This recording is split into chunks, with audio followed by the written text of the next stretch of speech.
운명적인 만남이 있던 그날은 새벽부터 부지런히 움직였습니다. 오전에는 간병을 맡고 있던 사모님의 건강 상태를 점검했고, 오후에는 사모님을 호텔로 모시기 위해 함께 이동했거든요. 저는 간호조무사로서 여러 병원을 거쳐 간병인 일을 해왔습니다. 몇 년 동안 개인 환자를 돌보며 익숙한 생활 패턴을 만들어 왔지만, 한 명의 환자가 퇴원하고 나면 또다시 새로운 환자를 맡아야 하는 일이었죠. 이번에는 운이 좋게도 이전 환자의 소개로 어떤 사모님의 전담 간병인을 맡게 되었습니다. 사모님은 체력이 상당한 분이었어요. 건강이 아주 나쁜 건 아니었지만 꾸준한 건강관리가 필요했기 때문에 전문적인 간병인을 원하셨거든요. 그 덕분에 저는 병원이 아닌 사모님의 자택에서 간병을 하게 되었고, 그날은 사모님이 최고급 호텔에서 모임을 가지게 되어 동행하게 된 날이었습니다. 호텔 로비에 들어서자 내부는 화려한 샹들리에와 대리석 바닥이 반짝이며 고급스러움을 뽐내고 있었어요. 로비 중앙에는 커다란 꽃장식이 자리 잡고 있었고, 벽난로 쪽에는 정장을 입은 사람들이 여유롭게 차를 마시고 있었습니다. 저는 사모님과 함께 호텔 프런트로 향했어요. 오늘 모임이 늦게 끝날 수도 있어요. 내가 방을 잡아둬서 간병인도 같이 묵을 수 있게 해뒀으니 편하게 있다가 가요. 네, 사모님. 그럼 저는 로비에서 대기하고 있겠습니다. 그래요. 모임 끝나면 연락할게요. 너무 오래 서 있지 말고 소파에 앉아 있어요. 네, 사모님. 잠시 후에 뵙겠습니다. 사모님은 VIP 전용 엘리베이터를 타고 올라갔어요. 저는 사모님을 배웅한 후 로비의 한쪽 구석으로 가서 자리를 잡았습니다. 사람들이 분주하게 오가고 있었어요. 한눈에 봐도 이곳에 오는 손님들은 대부분 상류층인 듯 보였는데, 저 같은 사람이랑은 다른 세계에 사는 사람들 같이 느껴졌습니다. 가방에서 물 한 병을 꺼내 마셨고, 로비 한쪽의 넓은 소파에 앉아 잠시 휴식을 취하며 사람들을 구경하고 있었거든요. 오후 시간이 되면서 로비에는 조금씩 사람들이 붐비기 시작했어요. 정장을 갖춰 입은 남성들, 고급스러운 원피스와 정장을 입은 여성들이 삼삼오오 모여 이야기 나누는 모습이 보였어요. 잠시 핸드폰을 확인하며 시간을 보내고 있는데, 웬일인지 호텔 로비가 점점 소란스러워졌습니다. 멀리서 몇 명의 남성들이 다가오는 것이 보였는데, 그 남자들은 검은색 정장을 입고 있었고 무전기를 착용한 모습이었거든요. 직감적으로 경호원들이라는 걸 알았죠. 그 남자들 사이에서 한 노신사가 천천히 걸어오고 있었습니다. 그 노신사는 단정한 차림을 하고 있었지만 걷는 걸음걸이가 힘들어 보이더라고요. 그를 둘러싼 경호원들은 계속 주위를 경계하며 신경을 곤두세우고 있었고, 저는 별다른 생각 없이 다시 고개를 숙였습니다. 호텔 로비에는 원래 유명인사들이 자주 오가니까 크게 신경 쓰지 않기로 했죠.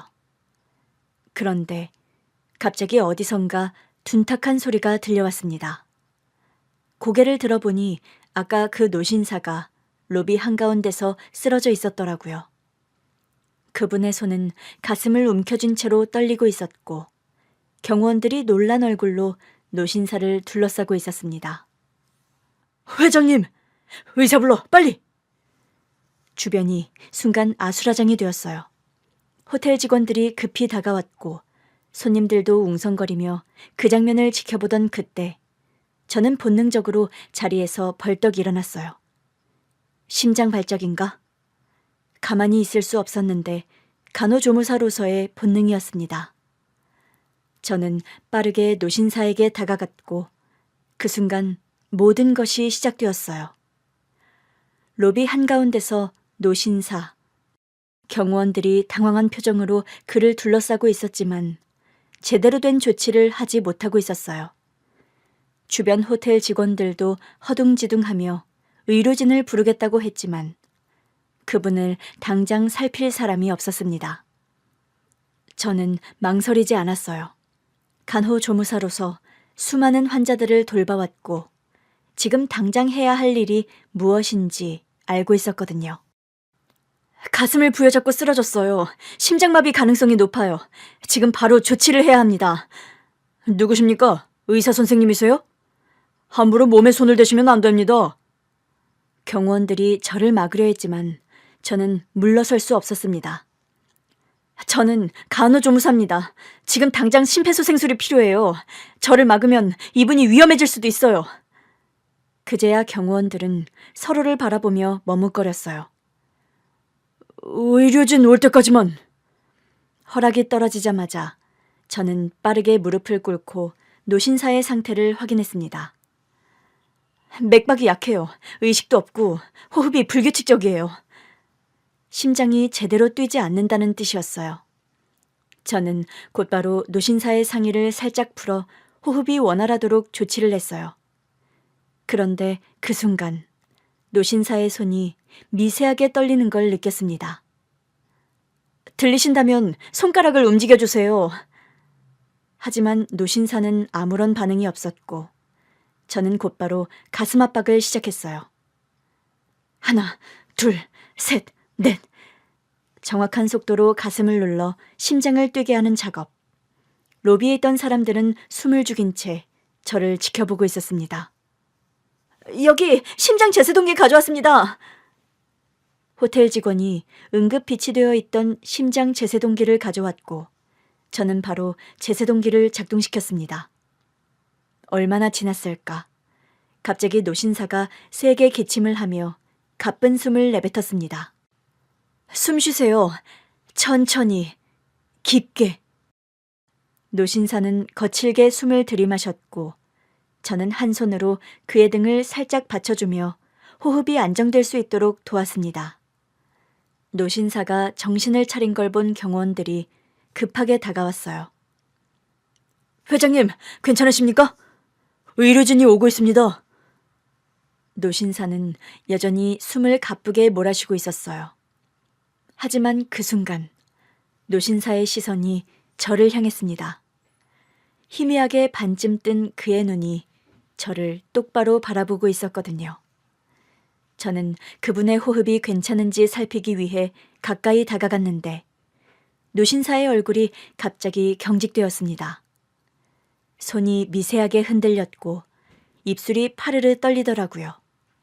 좀 더 안정을 취할 시간이 필요하다고 생각하던 그때 갑자기 그 노신사의 눈에서 눈물이 떨어졌습니다.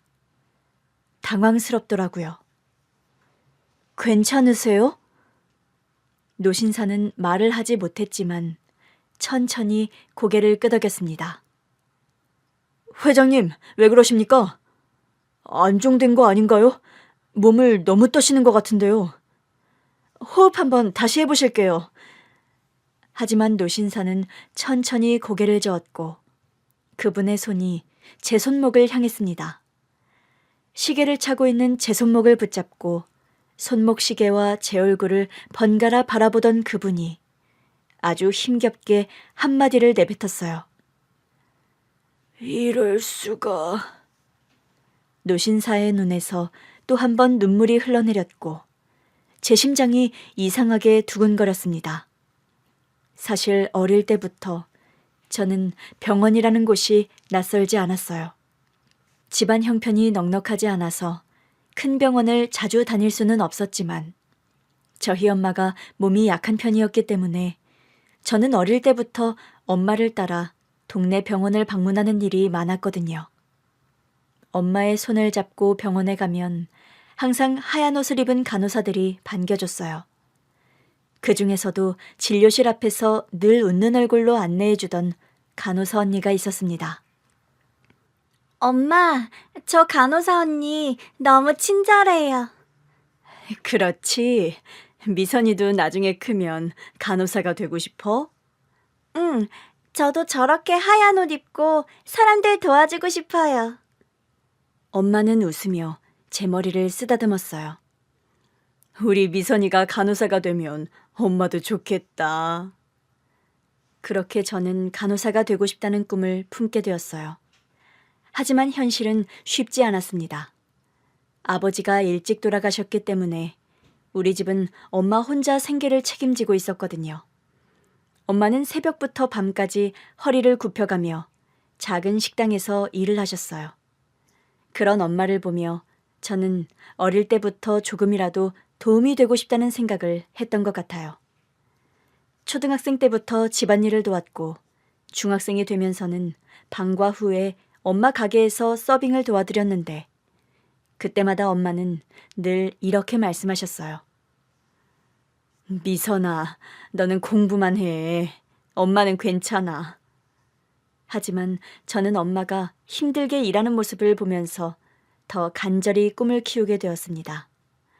엄마처럼 몸이 아픈 사람들을 도와줄 수 있는 사람이 되고 싶다고요.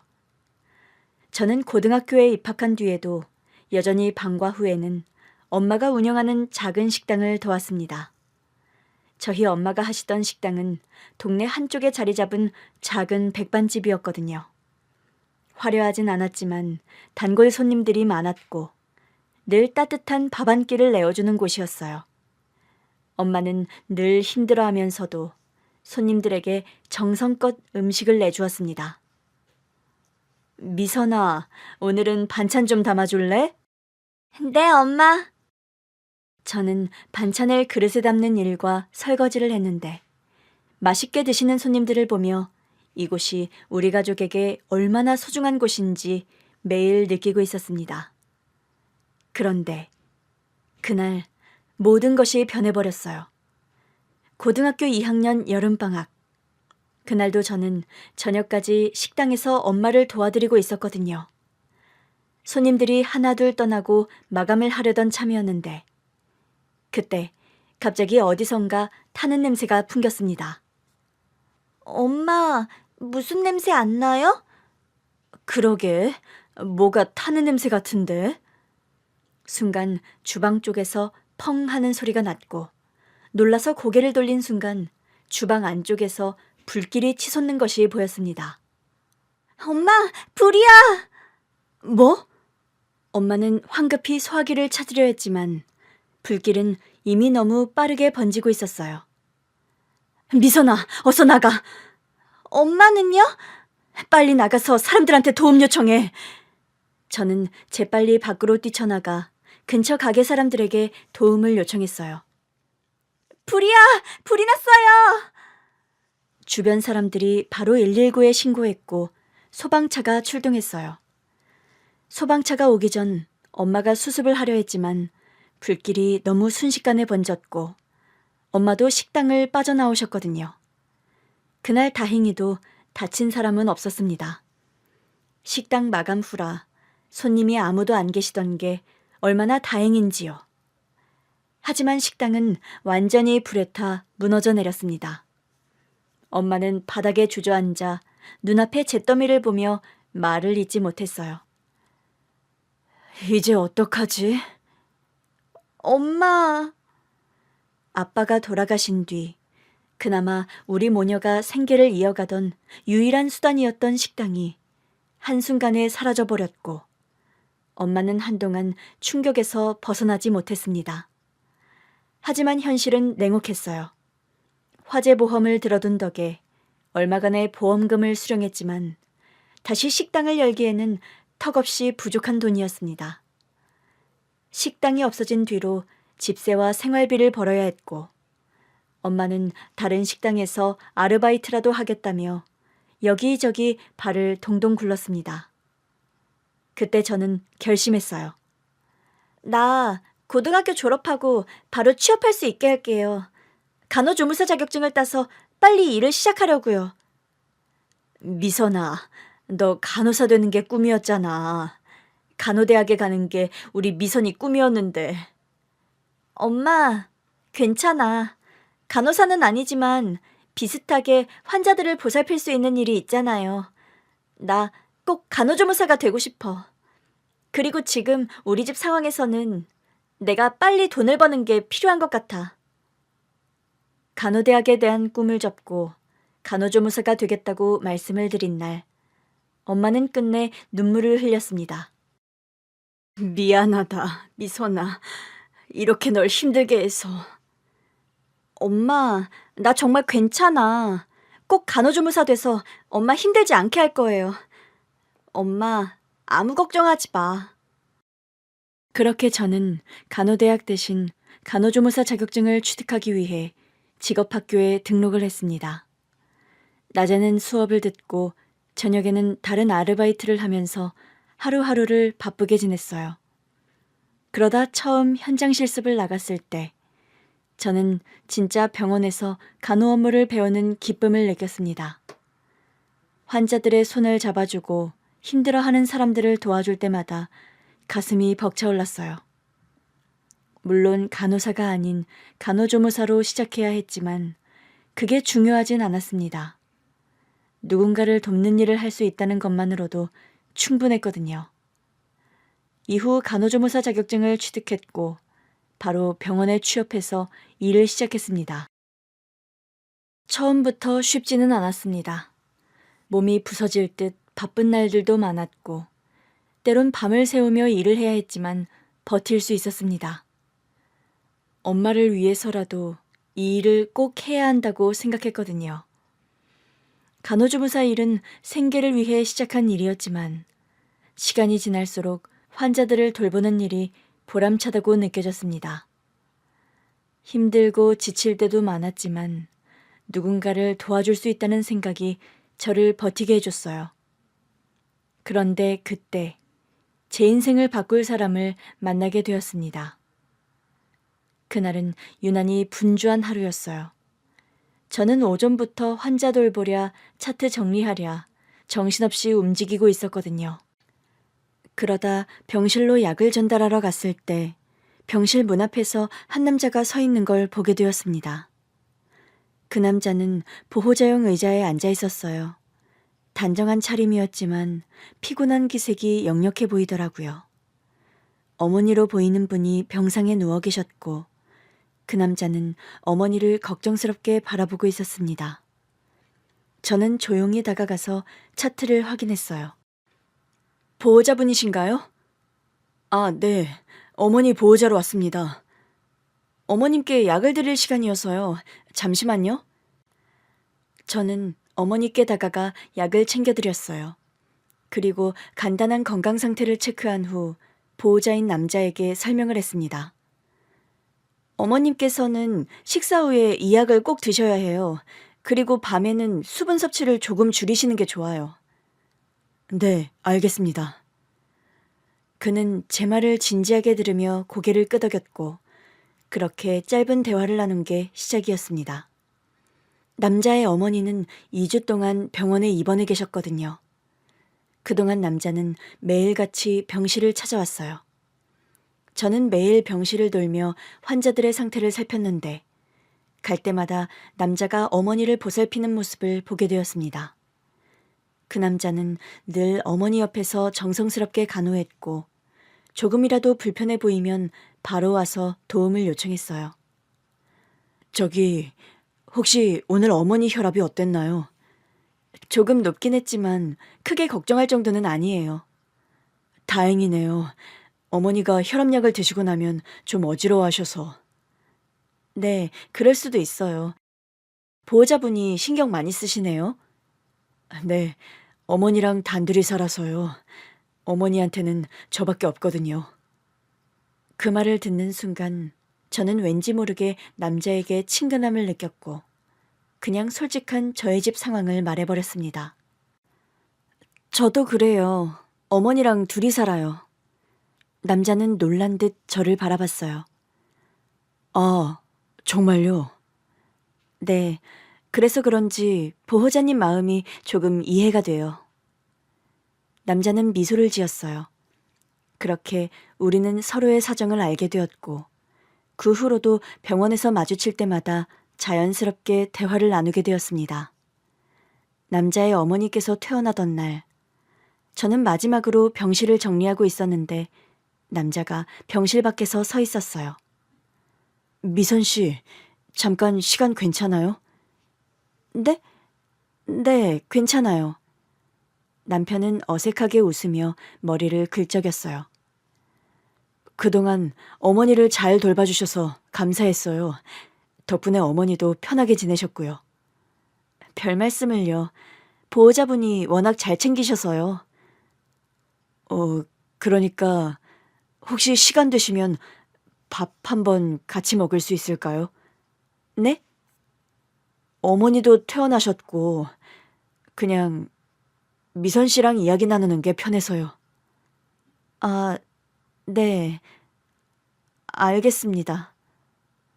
그렇게 우리는 처음으로 병원 밖에서 만났어요. 식당에서 밥을 먹으며 이런저런 이야기를 나누었고, 그날 이후로 연락을 계속 주고받다가 자연스럽게 연애를 시작하게 되었습니다. 우리는 서로를 이해하는 부분이 많았거든요. 둘 다 어머니와 단둘이 살면서 힘든 시간을 겪었고, 가족을 위해 희생하며 살아왔는데, 그런 우리였기에 연애를 하면서도 항상 서로를 배려하려고 노력했습니다. 그러다 만난 지 1년이 넘었을 때 남편이 결혼 이야기를 먼저 꺼냈어요. 미선아, 우리 결혼할까? 정말? 미선이와 함께라면 우리 어머니도 더 행복하실 것 같고, 나도 그래. 저도 같은 마음이었습니다. 상견례는 별다른 격식 없이 어머님들끼리 식사하는 자리로 간단하게 진행을 했어요. 식당에서 마주 앉은 두 분은 처음부터 친했던 사람들처럼 서로를 바라보았습니다. 아유, 우리 아들 민철이 잘 부탁해요, 사부인. 저야말로 우리 미선이 많이 부족한데 잘 부탁드려요.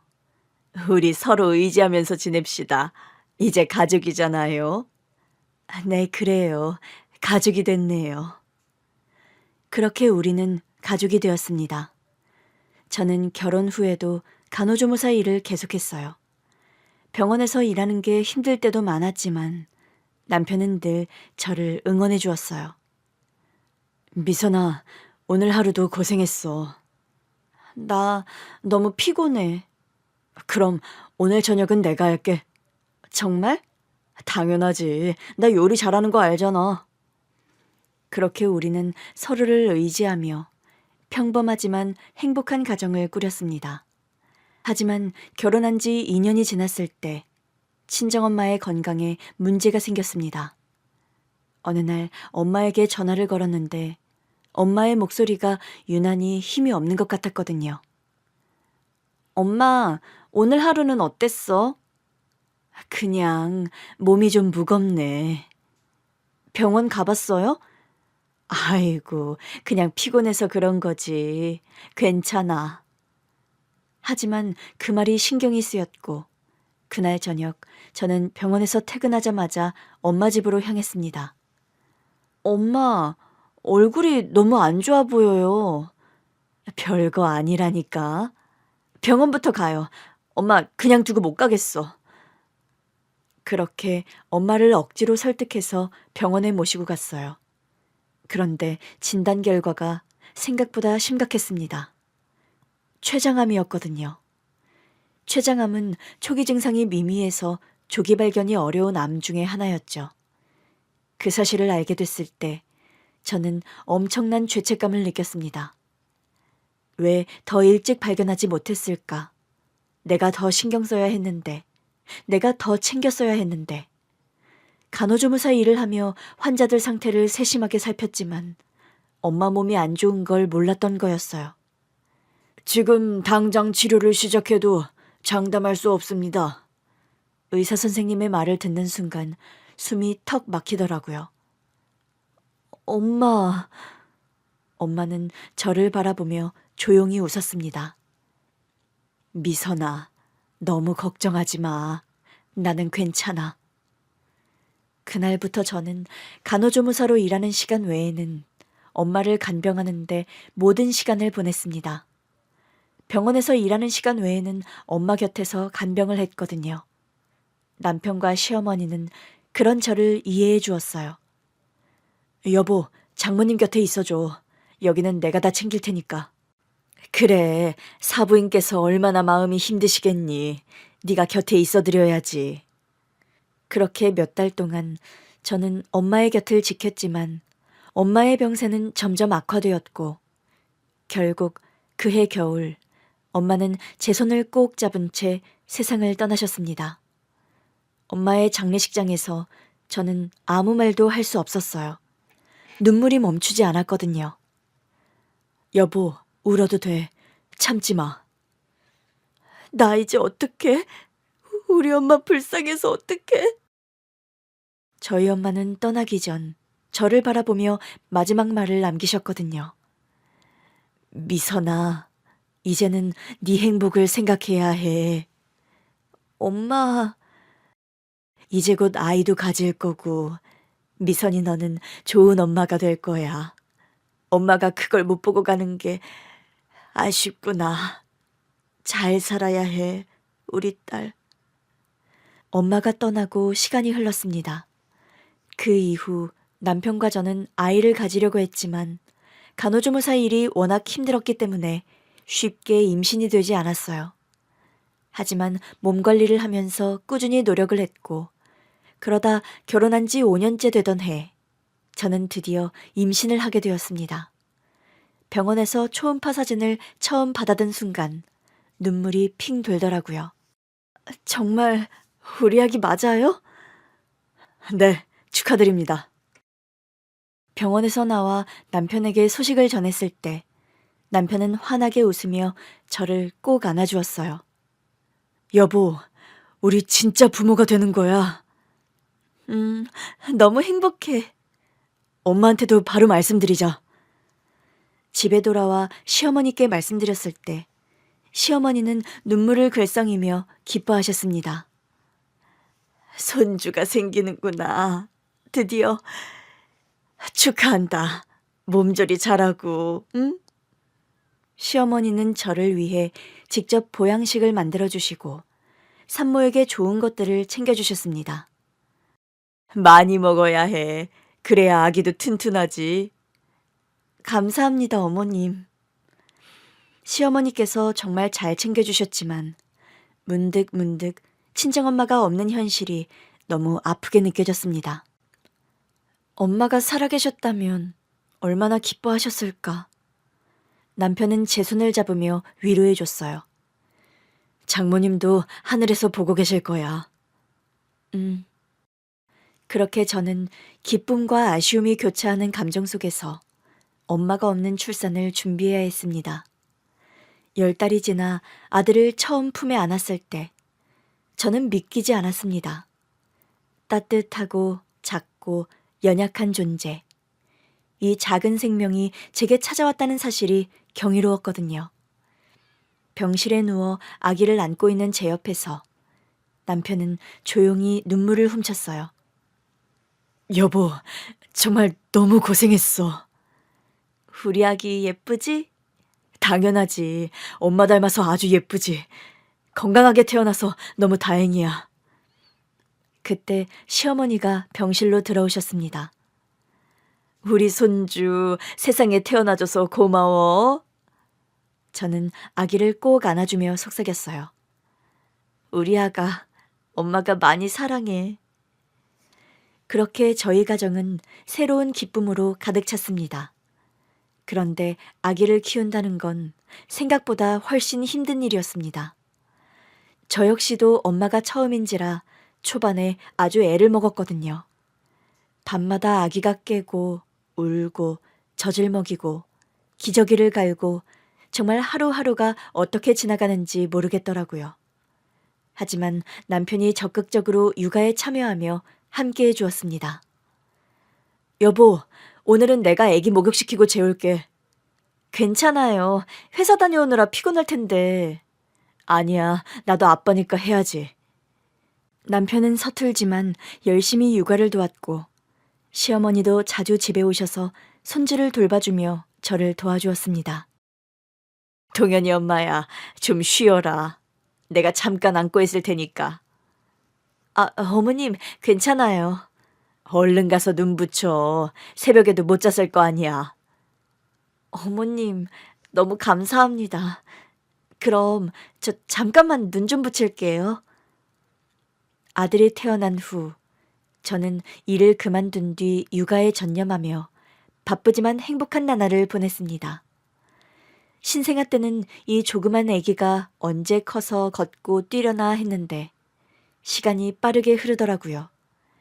아들은 건강하게 자랐고 어느덧 초등학교 입학을 앞두고 있었습니다. 그날도 평범한 아침이었어요. 남편은 출근 준비를 하고 있었고 저는 아들 유치원에 보낼 준비를 하고 있었거든요. 엄마, 나 오늘 유치원 끝나고 놀이터 가도 돼? 그래, 유치원 다녀와서 엄마랑 갔다 오자. 우리 아들, 주말에는 엄마 아빠랑 놀러 가자. 동현이 지난번에 놀이공원 가고 싶다고 했지? 진짜? 약속했어, 아빠? 약속. 남편은 아들의 머리를 쓰다듬고 가방을 챙겨 출근을 했습니다. 여보, 오늘 저녁은 일찍 올게. 다 같이 밥 먹자. 네, 조심해서 다녀와요. 그렇게 남편은 집을 나섰어요. 하지만 그날 저녁, 남편은 돌아오지 않았습니다. 일찍 오겠다고 했던 사람이 오후 8시가 지나도 집에 오지 않았거든요. 일이 늦어지나 싶어 연락을 했지만 전화를 받지 않았고 기다리던 중 한 통의 전화가 걸려왔습니다. 정말 받고 싶지 않았던 연락. 남편이 사고를 당했다는 소식이었어요. 핸드폰을 쥔 채 한동안 그대로 얼어붙어 있다가 정신을 차린 뒤 택시를 잡아 타고 병원으로 달려갔습니다. 병원에 도착했을 때 응급실에는 경황 없어 보이는 직원들이 분주하게 움직이고 있더라고요. 제 남편 어딨어요? 남편을 찾아 헤맨 끝에 남편의 치료를 담당한 의사 선생님을 만났거든요.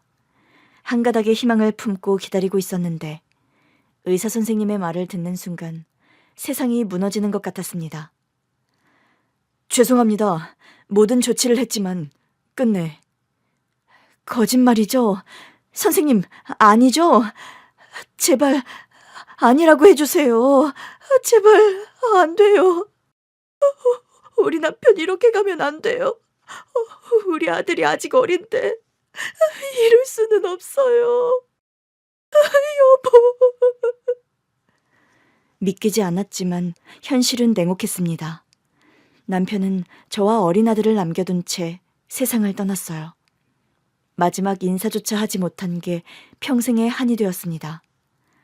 장례식장에서 저는 아무 말도 할 수 없었어요. 눈물이 멈추지 않았거든요. 아직 어린 아들은 뭔가 이상하다는 걸 눈치챘지만 정확히 무슨 일이 일어났는지 이해하지 못하는 것 같았습니다. 엄마, 아빠 언제 와? 저는 아들을 꼭 안아주며 말했습니다. 아빠는 이제 하늘에서 우리를 지켜볼 거야. 아들은 눈을 동그랗게 뜨고 저를 바라봤어요. 아빠가 별이 되는 거야? 우리 아들이 어디에 있어도 아빠가 항상 보고 계실 거야. 시어머니는 조용히 제 손을 잡아주셨어요. 우리 이제 어떻게 해야 하니? 어머님. 장례식장에서 시어머니를 부둥켜 안고 한참을 울었습니다. 남편의 빈자리는 너무나 크게 느껴졌어요. 저는 남편을, 아들은 아빠를, 그리고 시어머니는 아들을 잃은 거였어요. 그렇게 남편이 떠난 후 저는 2가지 선택을 해야 했습니다. 홀로 아들을 키울 것인가, 아니면 시어머니를 모시고 함께 살 것인가. 고민을 했지만 그 선택은 어렵지 않았습니다. 시어머니를 외면할 수 없었거든요. 어머님, 저희랑 같이 사세요. 예, 너 그거 함부로 쉽게 생각할 일 아니다. 왜요, 어머님? 동현 엄마야, 너 아직 젊고 앞으로의 일은 어떻게 될지 모르는 거야. 내가 있으면 혹시라도 나중에 껄끄럽게 되면 어떻게 하니? 앞으로의 일이라뇨? 어머님, 어떤 말씀하시는지 알겠어요. 그치만 저는 그런 생각 없어요. 저한텐 이제 우리 동현이랑 어머님뿐이에요. 어머님도 혼자 계시면 안 돼요. 우리 같이 살아요. 그렇게 저는 시어머니와 함께 살게 되었습니다. 생활비, 그리고 아들을 키우기 위해 저는 다시 일을 시작해야 했어요. 정말 다행히도 시어머니가 아들을 돌봐주셨기 때문에 저는 다시 간호조무사 일을 할 수 있었습니다. 너 밖에서 일하고 있을 때 동현이 학교 다녀오면 먹이고 돌볼 테니 걱정하지 말아라. 어머님, 감사합니다.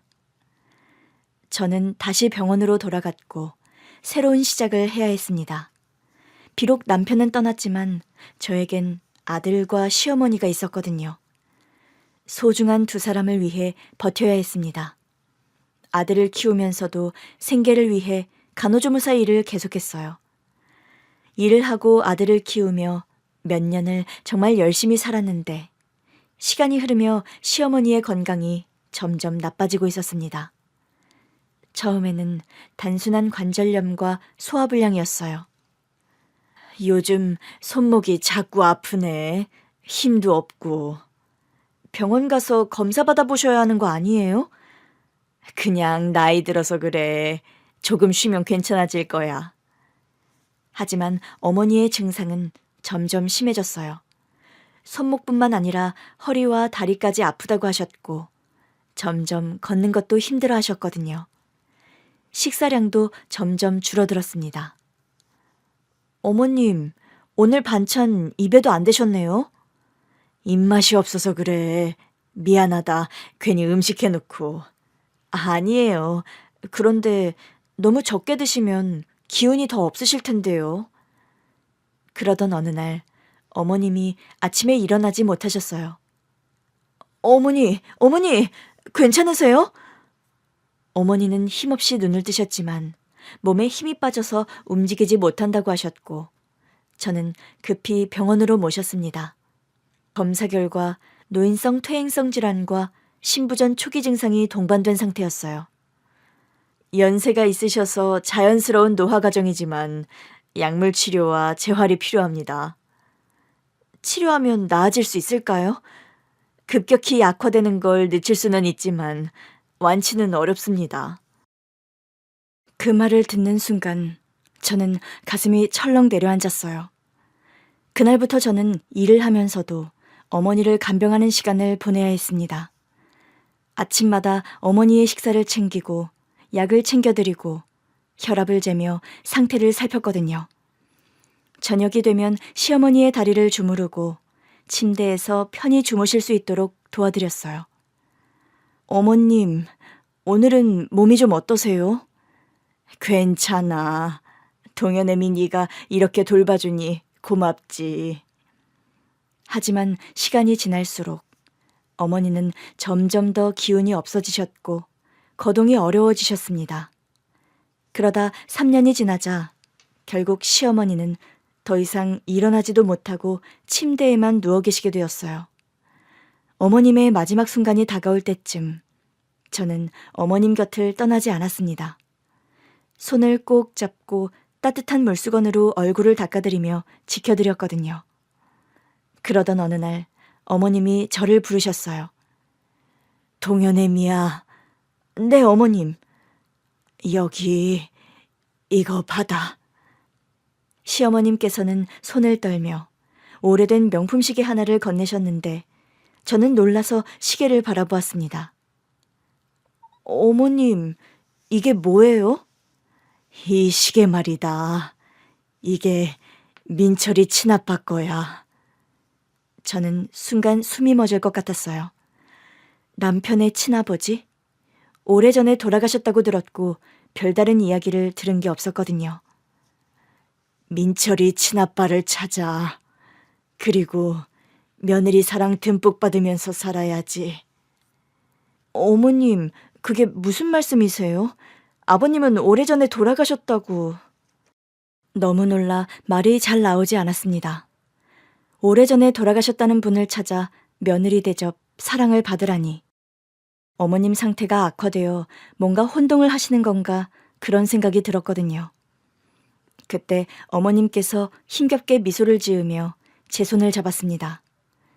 그리고 조용히 눈을 감으셨어요. 그렇게 시어머니는 남편을 따라 떠나셨습니다. 장례식에서 저는 또 한 번 사랑하는 가족을 떠나보내야 했어요. 엄마, 할머니는 아빠한테 가신 거야? 그랬을 거야.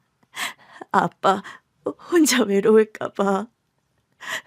그래도 아빠랑 할머니가 같이 나란히 곁에서 우리를 지켜주실 거야. 아들은 눈물을 흘리면서도 마지막까지 할머니의 사진을 바라보았습니다. 사랑하는 사람을 떠나보내는 일은 도무지 익숙해지지가 않더라고요. 왜 언제나 그 사람들을 떠나보내는 것은 나여야 하는지. 친정엄마와 남편, 시어머니를 생각하니 정말 한순간 그냥 나도 다 그만두고 떠나고 싶다는 몹쓸 생각이 들었지만 그럴 수가 없었습니다. 저한테는 세상 무엇과도 바꿀 수 없는 소중한 존재, 아들이 있었고 그 아이를 돌봐야 했어요. 저는 간호조무사와 간병인 일을 병행하며 바쁜 나날을 보냈습니다. 그때부터 간병인 일을 같이 하게 되었고 하루하루를 바쁘게 살다 보니 시어머니께서 남긴 시계와 유언에 대한 생각은 점점 잊혀졌습니다.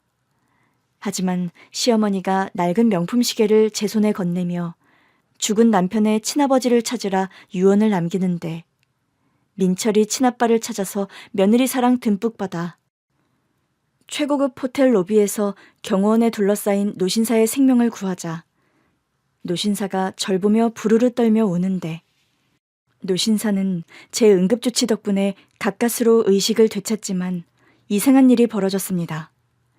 그분이 눈을 뜨자마자 저를 똑바로 바라보더니 갑자기 눈물을 흘리기 시작했거든요. 저는 당황스러웠어요. 괜찮으세요?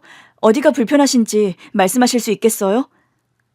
노신사는 아무 대답도 하지 못한 채 눈물을 흘리며 떨리는 손을 들어 저를 가리켰고 그 모습을 본 경호원들도 당황한 표정을 감추지 못했습니다.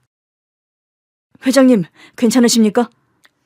하지만 노신사는 여전히 믿기 힘들다는 듯 저를 바라보며 작은 목소리로 중얼거렸어요.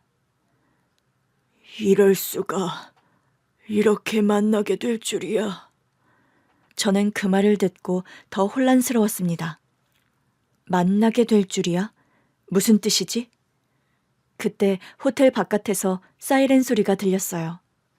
곧이어 사설 구급차가 호텔 입구로 도착했고 의료진으로 보이는 사람들이 호텔 로비로 뛰어들어왔습니다. 그 사람들은 신속하게 노신사를 들것에 눕혔습니다. 응급조치는 하셨다고요? 하지만 바로 병원으로 모셔야 합니다. 경호원들은 빠르게 움직이며 노신사를 부축했고 저는 그 모습을 멍하니 지켜봤습니다. 그런데 노신사는 구급차에 실려가기 직전 저를 향해 손을 내밀었어요. 꼭 병문 안을 와주오. 네? 내가 당신에게 할 이야기가 있어. 그 순간 저는 심장이 덜컥 내려앉는 기분이었어요. 왜 꼭 와달라고 하시는 걸까? 하지만 질문을 할 수 있는 상황이 아니었습니다. 노신사는 경호원을 불러 뭔가를 지시했고 경호원은 저에게 명함을 주며 노신사분이 어떤 병원으로 이송되는지 알려주었습니다. 이 번호로 연락하시면 안내해드리겠습니다. 꼭 병문 안을 와달라고 말씀하셨으니까 잊지 말고 연락주세요. 저는 경호원이 건네준 명함을 손에 쥔 채 그저 노신사가 무사히 병원으로 가기를 바라며 발걸음을 돌렸습니다. 그리고 며칠 뒤 저는 결국 병원으로 향하게 되었어요. 노신사가 입원한 병원은 고급스러운 VIP 병동이었습니다. 병실 문을 열고 들어가자 창가 쪽에 앉아있던 노신사가 저를 바라보며 조용히 미소를 지었어요. 와주었군요. 네, 그날 하신 말씀이 계속 마음에 걸려서요. 노신사는 저를 손짓으로 가까이 불렀습니다. 가까이 와서 앉으세요. 저는 조심스럽게 침대 옆 의자에 앉았어요. 그날 저를 보고 왜 그렇게 놀라셨나요? 노신사는 저를 뚫어지게 바라보더니 말씀을 하셨습니다. 당신이 이미선 씨지요? 어떻게, 제 이름을 어떻게 아세요? 노신사는 깊은 한숨을 내쉬며 눈을 감았다가 뜬 뒤 조용히 폭탄 같은 한마디를 던졌습니다. 나는 당신의 남편 박민철의 친아버지요. 순간 머릿속이 하얘졌어요. 지금 무슨 말씀을 하시는 거예요? 내가 민철이의 친아버지요. 저는 도저히 믿을 수 없었어요. 이분이 남편의 친아버지라고?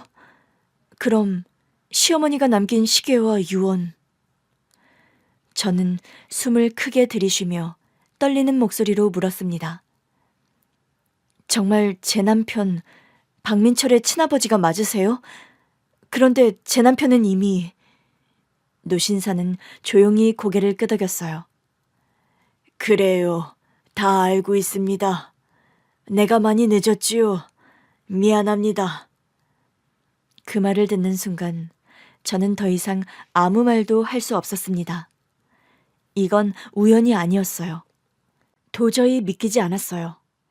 하지만 어머니가 돌아가시기 전 제게 주신 낡은 명품 시계, 그리고 마지막으로 남기셨던 말씀. 민철이 친아빠를 찾아 며느리 사랑 듬뿍 받으면서 살아야지.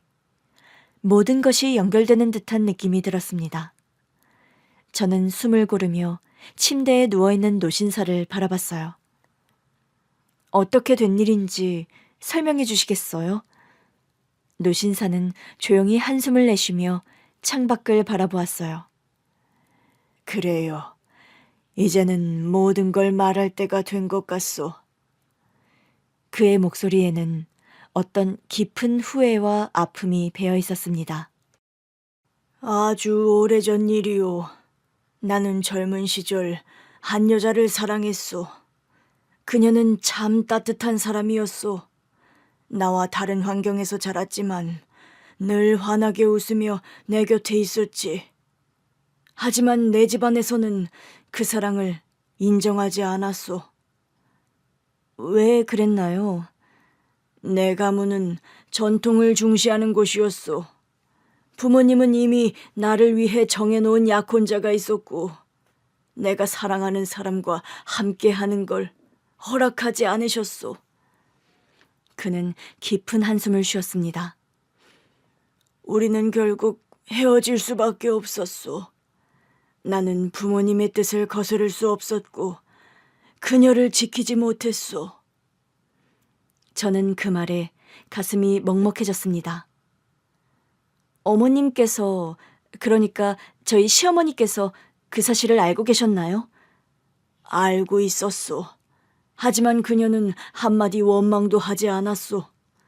그녀가 떠나기 전 나는 그녀에게 내가 아끼던 시계를 선물했는데 그때 나는 미처 몰랐소. 그 시계가 그녀가 나를 기억하는 마지막 증표가 될 줄은. 나는 그녀와 헤어진 뒤 부모님의 뜻에 따라 정해진 결혼을 했소. 그는 한동안 말을 잇지 못했고 저는 손목에 차고 있던 시계를 바라보았습니다. 생각해보니 그날 노신사분이 쓰러져서 응급조치를 하던 그때도 어머님의 유품인 이 시계를 하고 있었네요.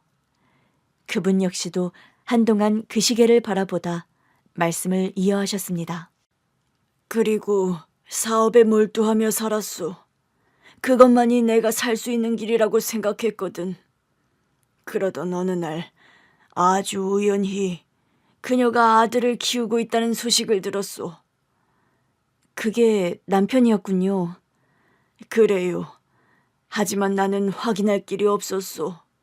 그때는 이미 시간이 너무 많이 흘러버렸고 내가 그 아이의 아버지라는 증거도 없었으니까. 그리고 나는 이미 가정을 이루고 있었기 때문에. 그래서 아무것도 하지 않으신 건가요? 노신사는 쓴웃음을 지었습니다. 그게 내 인생 가장 큰 실수였소. 세월이 흐르고 나는 점점 후회가 커졌소. 나는 그 아이를 한 번이라도 보고 싶었소. 염치가 없지만, 내가 그 애들 만날 자격은 없지만, 그래도 내 아들이 맞다면 내 잘못을 사과하고 싶었거든. 그래서 남편을 찾으셨나요? 노신사는 힘겹게 고개를 끄덕였습니다. 찾았지. 사람을 시켜 찾았는데 내가 그들을 찾았을 때는 이미 늦었소. 그녀도 그리고 내 아들도 이 세상 사람이 아니었거든. 저는 숨이 멎을 것 같았어요. 남편도 어머님도. 그래요. 내가 너무나 늦은 거지. 내가 그녀를 떠나지 않았다면, 내가 조금만 더 일찍 용기를 냈다면, 그런 후회가 내 가슴을 짓누르고 있었소. 한참 동안 침묵이 흘렀는데 차마 뭐라고 말해야 할지 몰랐습니다. 그러다 시계를 풀어 그분에게 보여드렸습니다. 저희 어머님께서는 돌아가시기 전 제게 이 시계를 주셨어요.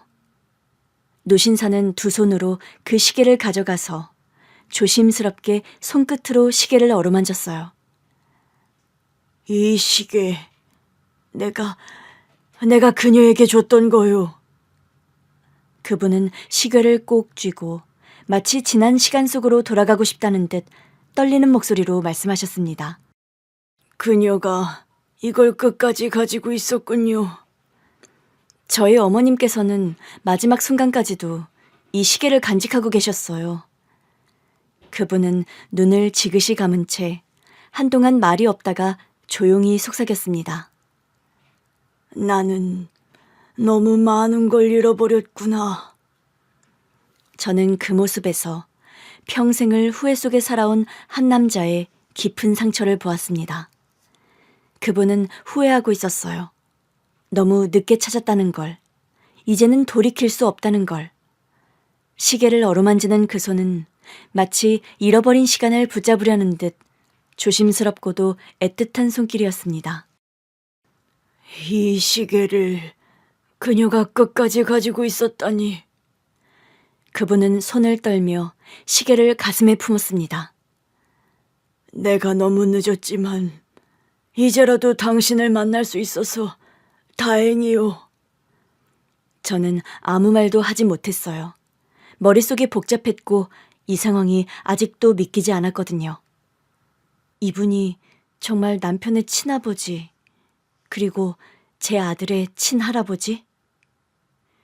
노신사는 지그시 나이가 든 뒤에 아들과 어머님을 찾으려 했지만 그때는 이미 두 사람 모두 세상을 떠난 뒤였고 남겨진 흔적을 더듬어가는 과정에서 제가 남편의 아내였다는 사실을 알게 되었다고 했습니다. 나는 내 아들을 직접 보지도 못했소. 아버지로서 아무것도 해주지 못했소. 하지만 이제라도 당신과 손자를 위해 내 남은 삶을 바치고 싶소. 그 말에 숨이 멎을 것 같았습니다. 그게 무슨 말씀이세요? 나는 당신, 그러니까 내 며느리와 손자를 보살펴주고 싶소. 그것을 허락해 주겠소. 그 말을 들은 뒤 저는 생각이 많아졌습니다. 지금까지 혼자서 살아왔잖아. 그리고 이분은 어머님을 떠난 후 한 번도 찾아오지 않았는데 이제 와서? 솔직히 원망스러운 마음이었거든요. 평생 아빠의 존재를 모른 채 살았을 남편을 생각하니 마음이 아팠습니다. 저는 지금까지 제 힘으로 살아왔어요. 알고 있소. 혼자 힘으로 아들을 키우고 일을 하면서 버텨왔어요. 남편이 먼저 떠났고 그 이후 어머님을 모시며 어머님 떠날 때까지 곁을 지켰고 아들을 키우고 있어요. 그런데 갑자기 나타나서 도와주겠다고 하시니까 솔직히 혼란스럽네요. 충분히 이해하오. 저는 그냥 이제 와서 남편의 친아버지라고 나타나서 뭔가를 해주겠다고 하는 게 저는 말을 끝맺지 못하고 고개를 숙였습니다. 그때 문득 떠오른 얼굴이 있었어요. 내 아들. 아들은 이제 12살이 되었고 점점 커가고 있었어요. 앞으로 더 많은 걸 경험해야 했고 더 넓은 세상을 만나야 했죠. 하지만 그동안 혼자 힘으로 버티느라 아들에게 충분한 걸 해주지 못했다는 생각이 들었거든요. 다른 것보다 아들에게는 저 말고 다른 가족이 없다는 사실이 뼈아프게 다가왔습니다. 그 순간 그분이 조용히 말씀을 하셨습니다. 미선 씨, 나는 당신이 내 도움을 거절할 거라는 것도 알고 있소. 하지만 당신은 혼자가 아니오. 그리고 내 아들과 결혼해 내 아들이 떠날 때까지 부부로서 연을 맺어 산 것도, 또 내 아들이 떠난 뒤 그녀를, 시어머니를 잘 모신 것에 대한 보답은 꼭 해야 한다고 생각해요. 손자를 위해서라도 받아들여주면 안 되겠소. 저는 그 말을 듣고 오랜 고민 끝에 결정을 내렸습니다. 그리고 그때가 되어 어머님께서 남기셨던 유언을 전했어요. 사실 어머님이 떠나시기 전 이 시계를 주시며 유언을 남기셨어요. 남편의 친아버지를 찾아 며느리 사랑을 듬뿍 받으라고요. 저는 시아버님이 오래전 돌아가셨다고 알고 있어서 어머님께서 남기신 말씀이 무슨 뜻인지 그 당시 이해를 하지 못했습니다. 하지만 한 가지 약속해 주세요. 말해보시오. 제 아들에게 할아버지로서 최선을 다해 주세요. 노신사는 그 말을 듣고 눈가를 붉혔습니다. 물론이요. 내가 가진 모든 걸 손자를 위해 아끼지 않을 것이오. 그날 이후 노신사는 저와 아들을 위해 많은 지원을 해주었습니다. 그분은 더 이상 후회를 남기고 싶지 않다고 했어요. 늦게나마 가족을 위해 할 수 있는 일을 하고 싶소. 저는 아직도 이 상황이 낯설게 느껴집니다. 하지만 어쩌면 이것이 운명일지도 모른다고 생각했어요. 어머니가 남긴 시계가 저를 이곳으로 이끌었고 저희 아들에게는 할아버지가 생겼거든요. 노신사, 시아버님은 아들과 많은 시간을 보내기 시작했습니다.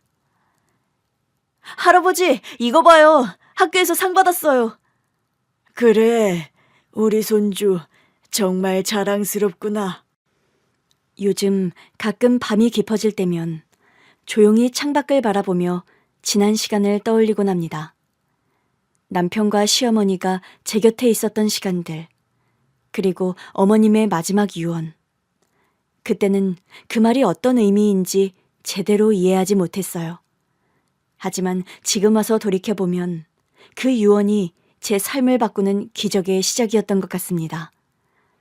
남편을 떠나보내고 시어머니까지 떠나보낸 후 저는 혼자 힘으로 아들을 키우며 살아가야 했으니까요. 일과 육아를 병행하며 힘겹게 버텼고 가끔은 너무 지쳐 눈물이 날 때도 있었습니다. 그런데 운명처럼 남편의 친아버지를 만나게 된 거였죠. 처음 그분이 도와주겠다고 했을 때 받아들이는 것이 망설여졌지만 생각해보면 시어머니가 남긴 시계와 유언이 결국 저를 그분께 이끌어준 것이었습니다. 저는 남편과 시어머니가 하늘에서 우리를 지켜보고 계신다고 믿고 있어요. 남편과 시어머니의 저를 향한 마지막 사랑이 결국 기적이 되어 제 삶을 변화시켰다고요. 저는 아들과 함께 그리고 새롭게 찾아온 가족과 함께 감사하는 마음으로 살아가고 있습니다.